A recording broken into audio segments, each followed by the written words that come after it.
Oi, comunidade, tudo bem com vocês? Estamos numa semana muito cheia de significados, né? Estamos na semana do Calvário e é uma semana que eu quero falar da palavra de Deus todos os dias, falar de perdão, né? De várias coisas que o Calvário significa, além da salvação, que é o ponto-chave, né? Quero agradecer por você estar aqui. E, gente, eu vou dar aqui meu testemunho rapidinho pra vocês. Deixa eu falar. Eu, quando comecei a fazer isso aqui, vocês sabem que eu fiz, mas fiz achando que, ninguém ia assistir e que por estar falando da palavra de Deus eu ia ser julgada. E também a questão, tô fazendo para Deus, essa que é a realidade. Se alguém vai ver, para mim é um bônus, né? Eu tô fazendo para Deus mesmo, aquilo que Deus colocou no meu coração ainda quando eu estava no hospital e que eu protelei por tantos anos. Mas aí o Instagram ele mostra quantas pessoas vêm, mas o Facebook não mostra. E aí eu disse, acho que não, às vezes tem uma curtida, 2 curtidas, né? Meu dedo tão roxo de causa dos gatos, tá? Aí mas tudo bem, Deus sabe de todas as coisas. Minha gente, Deus é tão maravilhoso que Ele me enviou 3 pessoas para dizer que estavam assistindo. E eu fiquei assim numa felicidade tão grande. E o meu canal do YouTube já tem 11 inscritos, vocês acreditam? Do zerado, já tem 11 e eu agradeço essas 11 pessoas. E vou mandar um abraço especial, muito grande aqui para a esposa do Sassá, para a esposa do seu Edmilson, para o pastor lá de Coivaras, que eu não sei quem é, mas que eu soube que está me assistindo. Deus abençoe, gratidão. Vocês não sabem o quanto eu fico feliz em saber que vocês estão comigo nessa jornada. E há tantos outros que às vezes só tem número lá, 100 e poucas, 200 e poucas, 500 e poucas pessoas visualizando, mas eu não sei quem é, não aparece nome. A você que visualizou, a você que curtiu, a você que comentou, gratidão, que Deus te abençoe, em nome do Senhor Jesus. Então, vamos para a palavra. Hoje é capítulo 14 de Gênesis, a Primeira Guerra Mundial. Porque nos tempos modernos já estamos, tomara que não aconteça, mas caminhando para a terceira, né? Quarta, sei lá, não me ligo muito nesse negócio de guerra. Mas a primeira vez que falam de guerra na Bíblia é aqui, em Gênesis, né? Então, alguns estudiosos dizem que é a Primeira Guerra Mundial. Então, vamos agora para o capítulo 14, vem comigo nessa jornada da sabedoria. Aqui no capítulo 14, a gente vai ver uma outra face de Abraão, porque até então a gente conhecia um Abraão pacificador, um Abraão que dava uma boiada para não entrar numa guerra, um Abraão que mentia para não morrer. Então pode-se dizer que um Abraão totalmente averso à violência, né? Só que no capítulo 14 a gente vê que Abraão é sim experimentado na guerra, que Abraão é um guerreiro, quando precisa ser, né? Então, a partir daqui, a gente já vai começar a entender isso, que nem sempre as suas habilidades de guerreiro, de experimentado na guerra, tem que estar aparente, né? Às vezes, a gente tem que entender que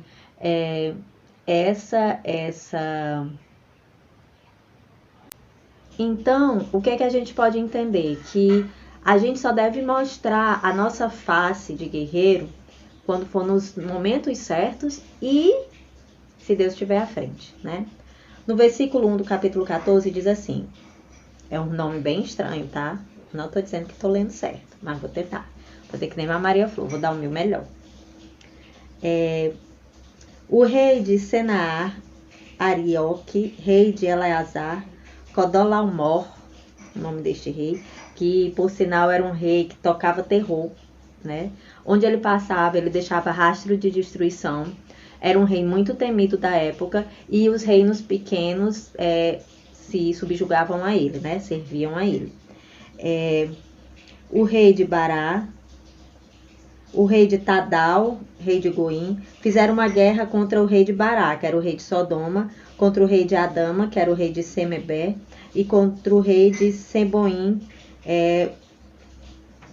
e contra o rei Bela, que era de Segor.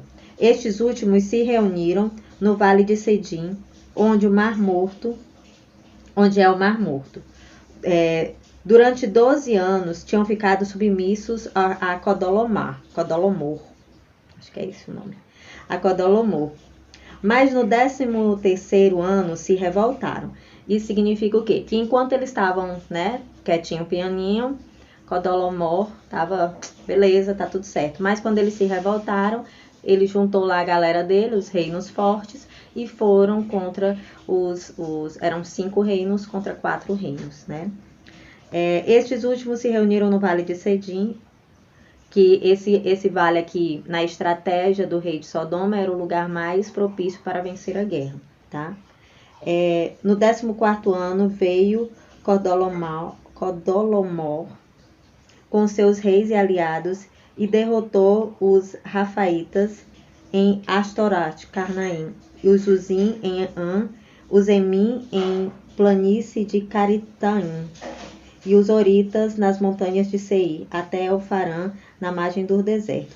Depois voltaram para a fonte do julgamento, que é Cádiz. Conquistaram todo o campo dos Amalecitas e Amoreus que habitavam em Assasson-Tomar. Muito nome lindo, né, minha gente? Até aqui vocês entenderam que era nome cada um melhor do que o outro, né? Como diz minha filha, nome de remédio. Então, os reis de Sodoma e de Gomorra e de Adama e de Seboim e de Bela, que é Segor, saíram e se enfileiraram para a batalha contra eles, no vale de Sidim, contra Codolomor, o rei de Elã, e contra Tadal, rei de Goim, contra o rei de Senaá, contra Eroque, contra o rei de Elazar. Eram 4 reis contra 5, né? Como eu já tinha falado. Ora, o vale de Sidim estava cheio de poços de betume, e ao fugirem o rei de Sodoma e o rei de Gomorra caíram neles, e os outros se esconderam na montanha. Então, aqui nessa batalha, o que aconteceu era que os reis que eram aliados ao Codolomor, eles venceram essa batalha, né? O que fez com que os outros reis fugissem, escorregassem. Essa guerra era principalmente por causa dos campos de betume, que naquela época betume eram os óleos que eram usados para fazer as embarcações, para fazer o próprio fogo, né? Para fazer construções, óleo, né? Ainda hoje existe muitos campos disso aí, lá na região do Oriente, né?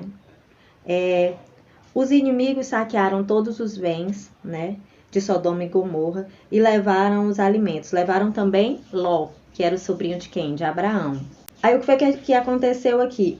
Das pessoas que foram levadas no cativeiro conseguiram fugir. E foram falar para Abraão que o sobrinho dele estava o quê? Foi levado como escravo e tinha perdido tudo. Aí Abraão mostrou a sua face de guerreiro. Reuniu 318 capazes, que aqui são 318 pessoas que eram experimentados para a guerra. 318 pessoas que treinavam para este fim. Abraão tinha, em média, 500 pessoas na sua caravana. Então, Abraão não invadia o local quando ele chegava. Ele fazia algum tipo de tratado enquanto ele estava peregrinando lá por aquela terra, porque a gente tem que lembrar que Deus tinha mandado ele ir para uma terra que ele iria mostrar. Então, Abraão não sabia onde era essa terra ainda. Nós sabemos que era Canaã, porque foi relatado por Moisés, que é ele que está escrevendo aqui, né? Mas Abraão não sabia. Então, Abraão estava sendo peregrino nessa terra, até porque Deus estava mostrando a terra que ele iria possuir. Porque toda aquela terra que ele estava possuindo já tinha tido uma promessa para ele quando ele se separou de Ló. Não sei se vocês lembram disso. Então, Abraão continuava indo para a terra, mas sem saber que aquela terra ali já era dele, né? Sem saber que aquela terra ali já era algo que Deus já tinha prometido para ele. Então, Abraão, ele pegou esses 318 e teve amigos que foi com ele. algumas pessoas que foram amigos deles que foram para guerrear para poder recuperar Ló, porque na realidade era uma ação de trazer Ló de volta, né? Ele se meteu nessa guerra por conta de Ló. Aí vocês devem estar se perguntando, mas Abraão, para que ele está aqui nessa guerra? Porque Deus quer mostrar, em primeiro lugar, que quando ele está à frente, não importa a quantidade de pessoas que esteja, né, lutando, o importante é que ele está à frente e que a guerra já é certa, que foi vencida. E a gente vai ver isso aqui mais na frente, né? Quando soube que seu irmão tinha sido levado prisioneiro, Abraão armou seus dependentes, nascido em sua casa, 318 perseguindo os inimigos até Dan. Dividiu em tropas e atacou de noite, derrotando-os e perseguindo até Oba, o norte de Damasco. Recuperou todos os bens e trouxe de volta também seu irmão Ló, com seus bens, mulheres e combatentes. O rei de Sodoma foi encontrar-se com Abraão no vale de Sabe, que é o vale do rei. Logo que voltou, depois de haver derrotado Codorlaomer, os reis estavam com ele. Então, a gente vai ler até aqui porque do capítulo 18 para frente, ele tem algumas lições que não dá para falar em um só. Porque esse capítulo aqui é um capítulo que tem algumas coisas que a gente precisa ponderar, né? A gente entende aqui que as escolhas de Ló levaram ele para isso, né?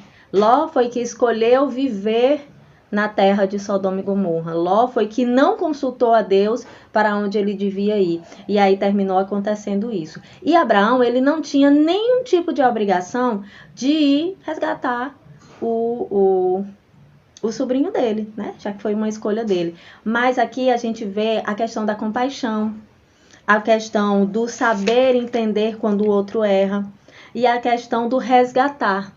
Que isso é algo que Cristo faz com a gente. Deus tem compaixão, Cristo tem compaixão, Cristo nos resgata, Cristo nos perdoa quantas vezes forem necessários. Cristo deixa as 99 para nos buscar, porque eu sou uma ovelha perdida e eu acredito que cada um de nós somos ovelhas perdidas. Então isso tudo foi um papel de Abraão. Abraão, quando teve que ser um guerreiro, ele se transformou em um guerreiro para poder buscar o seu sobrinho. Vamos ver algumas lições que tem aqui nesse começo de capítulo 14.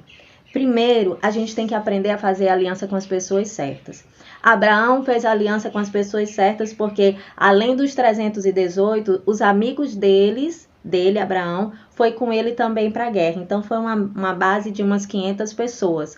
Foram para fazer essa guerra. E Ló fez a aliança com as pessoas erradas, fez a aliança com uma terra que era de perdição, com uma terra que era totalmente diferente daquilo que ele aprendeu e daquilo que foi ensinado para ele, né?